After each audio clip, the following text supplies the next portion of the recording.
Right, so let's start with an introduction. If you tell me who you are and your furry friend, where you're from, and how you both met.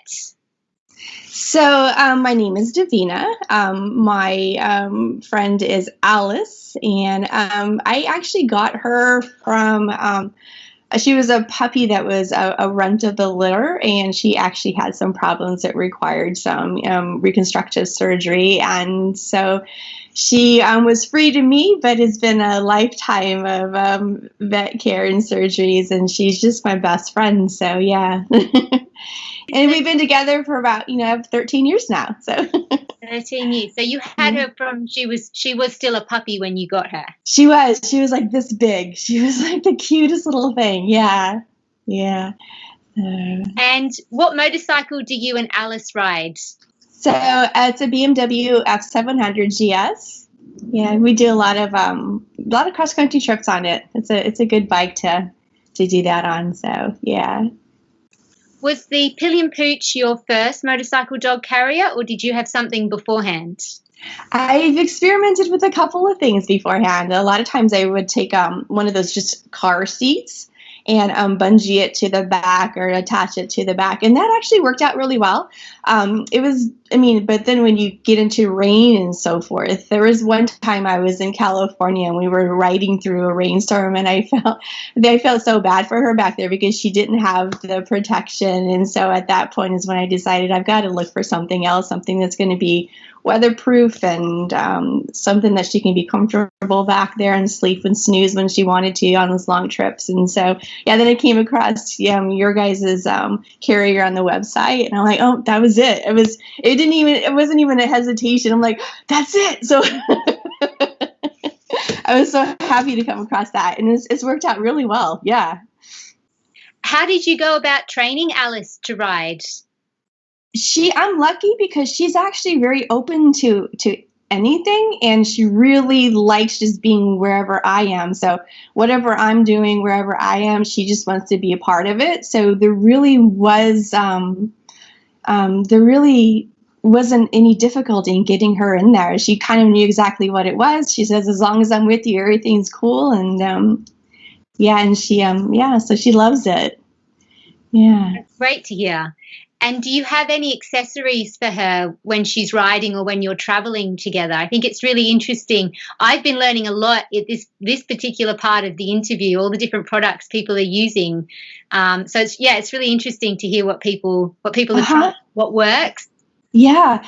So what I like to do with her is I like to keep, the front flap open and rolled up. I've also included inside the box this carrier that I got on Amazon where I can lift the front up a little bit. It's screened so that she can still get the airflow, but yeah, it's still protective. So if I have to come to a fast stop or something, I know that she's still going to be, harnessed in there. I don't have her tied to the leash part of it. So she just stays there. And so that was probably the only modification that I made to it, was to have a little barrier for her that allows the wind flow, allows her to get the experience, but keeps her safe in case of a fast stop, so she doesn't go, sliding out of it, because she's not the most graceful doggy. She's a little clumsy. So, and then of course, she's got the doggles. She's got little doggles that she wears for her eye protection. So, and yeah, that's about it. Yeah. So we just, that's easy to fit in there, and easy to get it set up, and roll up the little tarp in front, and we go. So it's fantastic. Yeah. Where do you go? What kind of trips do you do? Or what? Yeah. Are you just doing a lot of local riding as well as long trips? I do here lately. I've settled for the winter in Arizona. So I'm doing a lot of local trips there. And then I go to a town called Patagonia, which is about, maybe 100 or so miles southeast of here, and do a lot of exploring in the area. And of course, I take Alice with me. And when I'm not settled down, I just do a lot of cross country. So, for example, my last one was probably in September, and I came from Washington, D.C. to Arizona. And then previous to that, it was a trip, out from Arizona to D.C. And and just in California up to Wyoming and just exploring. Yeah, there's a lot of the country I still haven't explored yet. So there's a portion in the Midwest that I would love to go and see. So basically a lot of long distance trips, and then I'm currently just doing a lot of local trips. And is that on-road riding, or are you doing on-road and off-road with Alice? I'm just doing on-road with Alice because I'm not that great off-road, so Okay. so I do want to keep her safe, and I want to kind of keep my concentration on what I'm doing when I'm doing off-road, because I'm still figuring that part out. Yeah, you've got a really good bike for off-road riding. The 700's a really capable bike. Yeah, it's a lot of fun, but definitely I still don't have the confidence level up there to do it, and do it well persistently, and so I keep her safe when she gets to stay at home when I venture off road. So with her it's always on pavement. Just on the 700 GS, is there a particular reason you chose that bike? I think I liked the idea of doing the adventure biking, going on and off road. So, and it was small enough so that it's an 800cc, so it's actually it's very capable on the highway at high speeds. It's very comfortable. It's got a little vibration, in it, but it's not noticeable at all. It's just what a motorcycle feels like going down the highway. And I like the idea of also going down some of the dirt roads, exploring some of the dirt roads off the pavement and so forth whenever I had an opportunity. So yeah, I definitely just wanted a bike that was capable of doing both. Yeah. So you've mentioned that there's still a bit of the US you want to see. I mean, it's a huge country, and you've got everything from mountains to coast. And yeah. But is there anywhere else that you're planning to go with Alice? Actually, I was thinking about doing an Alaska trip this summer. So I was thinking about going from Arizona up to Alaska, and taking her with me. So yeah. Couple of weeks or a couple of months for that? I was thinking maybe a month and a half or so for that. Yeah. Yeah, I think you've got to get the right time of year to go up to Alaska, don't you?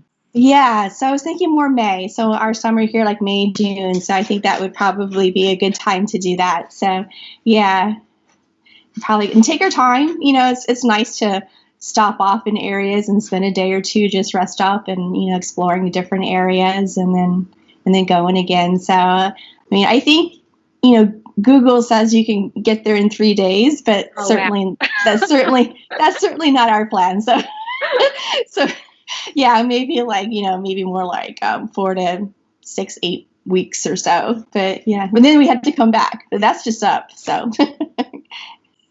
And are you mostly camping, or do you mix it up with hotels as well with Alice? Yeah, I actually really mix it up a lot. So I don't do as much camping as I used to. And then there was a time where I had like a van, and then I would travel with the van and the motorcycle in the back. I called it my garage on wheels. And then we would go to a location, and we would stay like 3 months there, just riding around and exploring. And I would live in the van. And when we're just doing like on the road travel, kind of like a there to a destination and back eventually, we do a lot of hotels. Just the budget hotels. It's just easier. It's more convenient. It's more comfortable. It's nice to have a soft bed and a hot shower at the end of the day. So, yeah.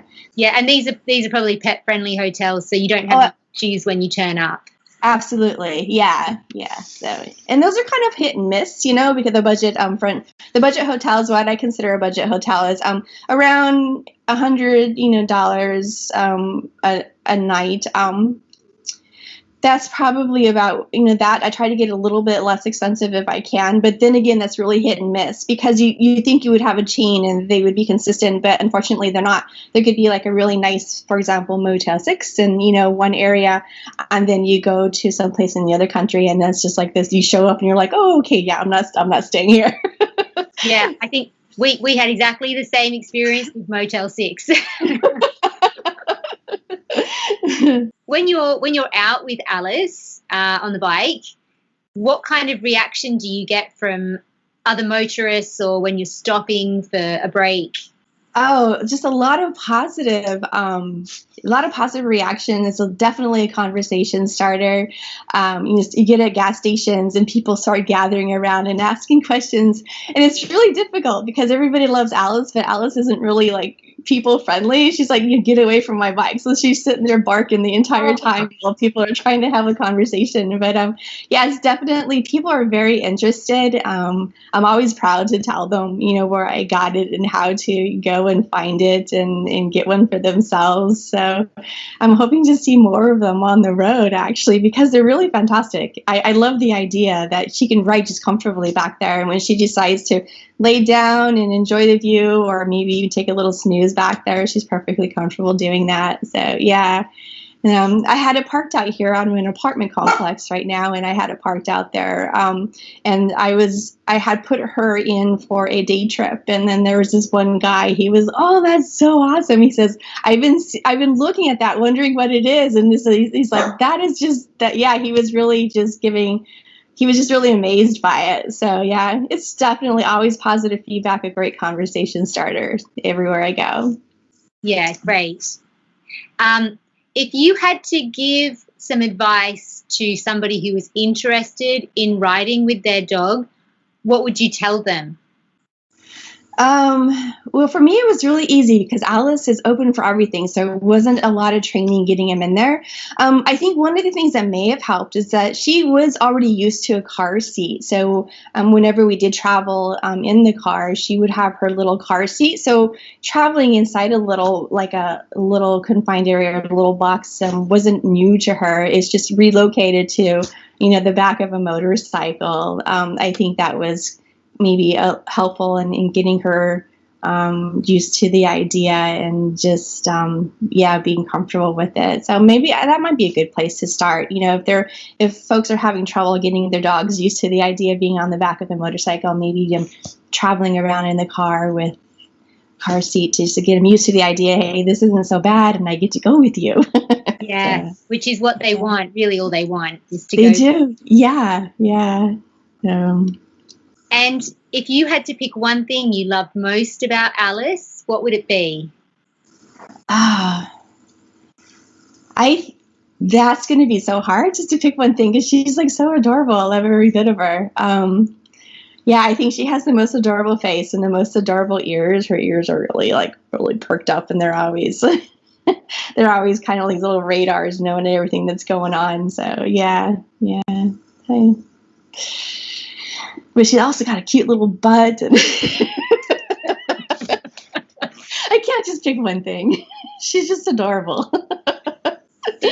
Does she have any quirks, or do you have any funny stories about her? She's got a lot of quirks. I would say, yeah. I mean, she is, like I mentioned before, she's a little clumsy, so it's always an adventure, even just going on walks with her.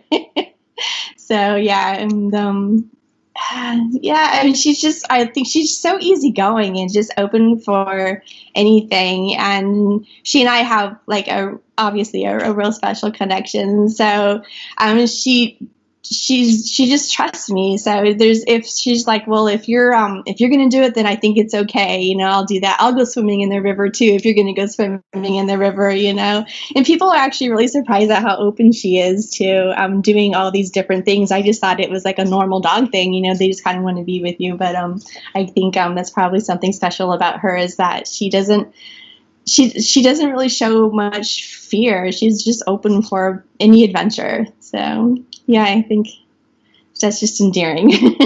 Alice sounds adorable, and I'm sure her willingness to try new things is a testament to your relationship with her and how much she trusts you, which is just lovely. Yeah, thank you. Yeah. Thank you so much for having a chat with me today.